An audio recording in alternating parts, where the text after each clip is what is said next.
Soekarno, membicarakan jumlah angka kelahiran itu menjadi hal yang tabu untuk dibicarakan.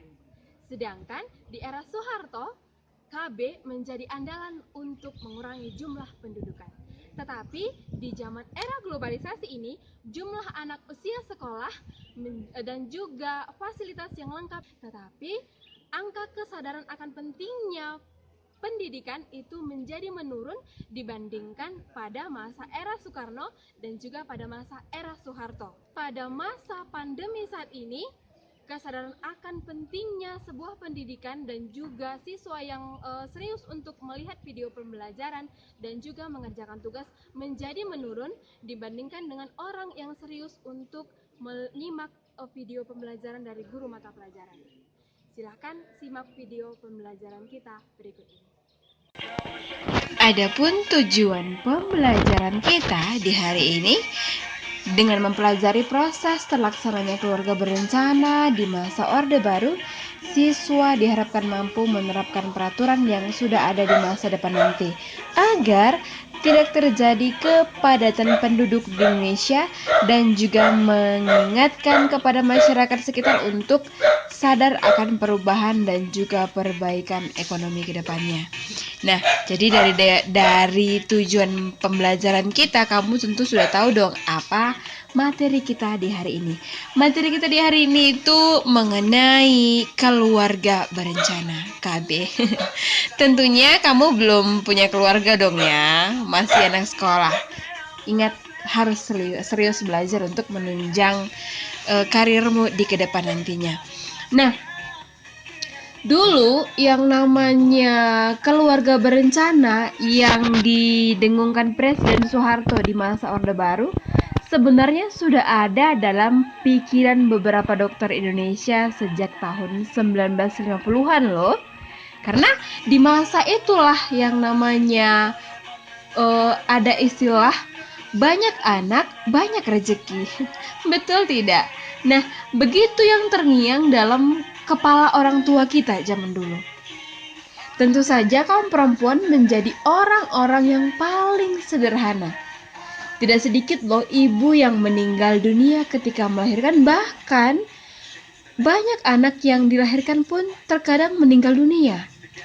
Jadi ada salah satu koran yang berjudul Kedaulatan Rakyat itu menyatakan bahwa Kepala Jabatan Kesejahteraan Ibu dan Anak itu pada Kementerian Kesehatan di Yogyakarta yang bernama Dr. Jule Sulianto Suroso itu menyatakan sebaiknya para ibu berani dan mau melakukan pembatasan kelahiran. Karena kecaman ini pun ada padanya, datang pada si dokter ini tadi, dia tidak mau lagi dan tidak terkecuali juga pada gabungan organisasi wanita Yogyakarta ataupun sering disebut sebagai GOWI. Nah, salah satu surat juga seperti surat yang berjudul Suara Karya itu di tahun 1989 itu berisi tentang pembatasan kelahiran merupakan pelanggaran terhadap hak asasi manusia dan juga merusak moral masyarakat. Nah, bahkan yang namanya sekelompok perempuan yang peduli pada kesehatan ibu itu akhirnya mendirikan Yayasan Kesejahteraan Keluarga ataupun disingkat sebagai YKK. Itu mereka mendirikan di tahun 1952 yang diketuai oleh Nyonya Marsidan Suwityo. Nah, YKK ini didirikan di daerah Gundolayu. Bahkan beberapa dokter ahli mereka memberi nasihat tentang mengatur yang namanya mengurangi yang namanya jumlah kelahiran. Nah, beberapa dokter itu pergi ke luar negeri untuk belajar soal pembatasan kelahiran. Jadi setelah sampai ke Indonesia, mereka bekerja sama mendirikan klinik bersama beberapa tokoh perempuan di beberapa daerah. Tokoh perempuan ini juga yang menggerakkan yang namanya cita-cita mereka. Nah, ada salah satu pasal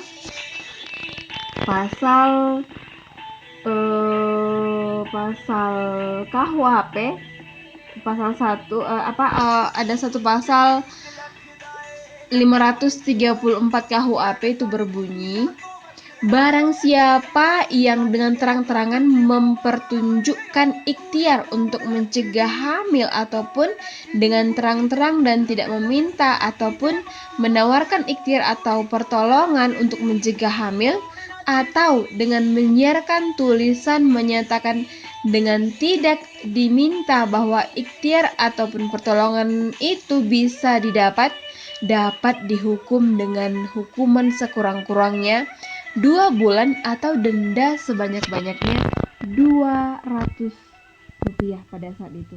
Pada saat itu Rp200 sudah besar loh, lumayan besar di tahun 1952. Nah, bahkan para dokter ini bergabung dalam ikatan yang namanya IDI.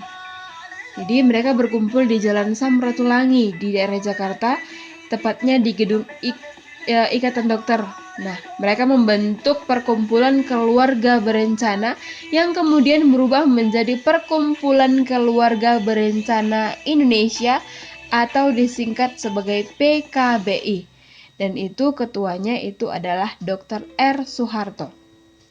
Nah, sebenarnya program keluarga berencana ini diam-diam terkait dengan pembatasan kelahiran sesuatu yang masih tabu dan haram. Seperti yang sudah sebelumnya Ibu katakan bahwa masa Soekarno untuk membatasi kelahiran itu merupakan hal yang haram. Tetapi di masa ini setelah Dr. Soeharto menjadi ketua umum IDI, itu soal keluarga berencana masih bersifat sosiomedis dan menerapkan asas kesukarelaan untuk menjarangkan yang namanya kelahiran dan mengobati yang namanya kemanduran. Semuanya itu dilakukan secara diam-diam. Tetapi di tahun 1968 itu Menteri Kesehatan yang bernama Idam kali ini direstui oleh Soeharto ini mendirikan satu lembaga yang bernama LKBN yang semi pemerintahan pun itu didirikan oleh pemerintah. Jadi berdasarkan keputusan Presiden di tahun 1970 juga, pemerintah Orde Baru sangat mendukung LKBN ini dan diganti namanya kalau sekarang menjadi BKKBN ataupun Badan Koordinasi Keluarga Berencana Nasional. Nah, keluarga berencana itu idealnya di era Orde Baru itu adalah keluarga kecil dengan 2 anak. Istilahnya itu seperti ini, 2 anak cukup, laki-laki ataupun perempuan itu sama aja. Nah, bahkan ada seperti simbol KB ini ada seperti menunjukkan 2 jari ataupun beberapa patung peninggalan Orde Baru menggambarkan tentang KB itu. Nah, patung itu seperti ada patung sepasang lelaki dan juga perempuan yang menggandeng 2 anak itu. Seringkali ada patung yang bergambarkan untuk mengajak bahwa kita harus yang namanya KB. Tetapi meski KB itu digalakkan di masa Orde Baru, anehnya keluarga Soeharto pada saat itu jelas bukan menjadi keluarga yang ideal yang harus dicontoh pada masa itu oleh rakyat Indonesia. Karena sebenarnya Soeharto dan juga Tien itu punya 6 anak, 3 laki-laki dan 3 perempuan. Jadi jumlah ini sebenarnya tidak ideal dan tidak layak diikuti rakyat Indonesia karena beban hidup modern semakin mencekik kantong pada saat itu ya. Jadi orang Indonesia yang berpenghasilan rendah itu harus berusaha menjalankan yang namanya KB. Keluarga kecil, bahagia dan sejahtera itu tentu menjadi hal yang realistis bagi sebagian orang tentunya. Zaman sekarang juga seperti itu. Karena zaman dulu itu bagi Soeharto, KB adalah ada kaitannya dengan pengendalian jumlah penduduk Indonesia yang dengan mudah itu bertambah pada saat itu. Jadi menjadi presiden ini pernah mengatakan bahwa jadikanlah yang namanya norma keluarga kecil yang sejahtera dan bahagia menjadi norma keluarga Indonesia. Nah, tapi saya harapkan untuk anak-anak kami jangan dulu berkeluarga. Tapi contohlah yang namanya perubahan yang dilakukan oleh pemerintah kita pada saat itu, oleh presiden kita pada saat itu, untuk mengurangi yang namanya jumlah ataupun angka penduduk pada masa itu. Apa tujuan pemerintah untuk mengurangi jumlah penduduk? Karena jumlah penduduk Indonesia pada saat itu mengalami tingkat yang tingkat penduduk pada saat itu mengalami puncak yang sangat cepat gitu. Jadi angka kelahiran itu bergerak cepat pada masa itu. Jadi kalau bergerak cepat, otomatis namanya perekonomian Indonesia semakin mengkhawatirkan. Seperti itu dia. Nah, jadi Ibu harapkan dengan mempelajari sejarah tentang kenapa ada KB, apa alasan KB itu dilakukan, itu kamu sudah tahu. Sekarang juga sebenarnya KB itu masih dilakukan. Nah, baik, sampai di situ dulu materi kita. Tugas kamu yang pertama, apa pendapatmu mengenai perbedaan antara pelaksanaan keluarga berencana pada Orde Baru? Ya, apa pendapatmu mengenai perbedaan pelaksanaan keluarga pada masa Orde Baru dibandingkan dengan pada masa era globalisasi pada saat ini? Perbedaan pelaksanaan keluarga berencana pada masa Orde Baru dengan pelaksanaan KB pada masa era globalisasi pada saat ini. Nah, itu saja yang menjadi tugasmu. Lengkapi catatanmu dan segera kirim tugasnya, anakku. Itu dia materi kita di hari ini. Ibu harapkan kamu dapat mengambil maknanya, mengambil pelajarannya untuk kehidupan kamu sehari-hari.